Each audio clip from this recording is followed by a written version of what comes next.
আসসালামু আলাইকুম।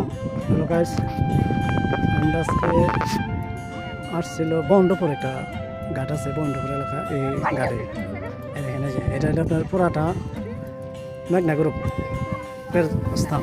তারা কই করছে নতুন করে, তো কই করে মাটি ফেলাইয়া ভরট করে রাখছে, এটা তারা এটা প্রজেক্ট করবে। এটা বন্ডপুরতে শুরু হয়েছে আপনার পর্যন্ত আলুবান নগর পর্যন্ত এটা তারা করছে, এটা প্রজেক্টের কাজ নিচ্ছে নদীর একেবারে মেঘনা নদীর পারে, বুঝছেন? এই যে মেঘনার বারগুলা যারা এই যে কার্পেট দিয়ে এরকমভাবে পুরাটাই বাঁধছে, এবার পুরোটা ঠিক আছে। এই যে পাশে আবার এরকম একটা রাস্তা গেছে, তারাই নিজস্ব অর্থায়নে করছে এই রাস্তাটা। আর এই যে গ্রামটা দেখতেছেন,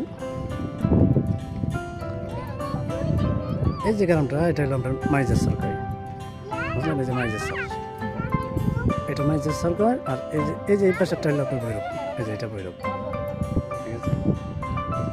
এটা হলো আমাদের চর অঞ্চলের 6টা ইউনিয়ন আছে। আপনি 6টা ইউনিয়নের মধ্যে যে পাড়াতলা ইউনিয়ন, মধ্যনগর, বাঁশগাড়ি, শ্রীনগর, এইসব ইউনিয়নগুলো। এই যে বাজারটা দেখছেন, এই যে বাজারটা, এই যে এটা হলো আপনার বালুয়াকান্দি বাজার বলাই, বাল্লাকান্দি বাজার, ঠিক আছে। এটা বাল্লাকান্দি বাজার। এরপরে এই যে পাড়াতলি, ওইদিকে আবার গ্রামগুলা, ওই যে এই পাশে পলাশতলি, ভগনাথপুর, পরে সাইদাবাদ, ওই সাইদাবাদ, বাগাইকান্দি, শ্রীনগর, ওই পাশে এলো এই যেটি, ঠিক আছে। যে পাশে এটা, আর এটা হলো আমরা নদীর ওই পারে, এটা হলো বন্ডপুর পুরোটাই, ঠিক আছে। আমরা আসছি একটা প্রোগ্রামে, একটা অনুষ্ঠানে।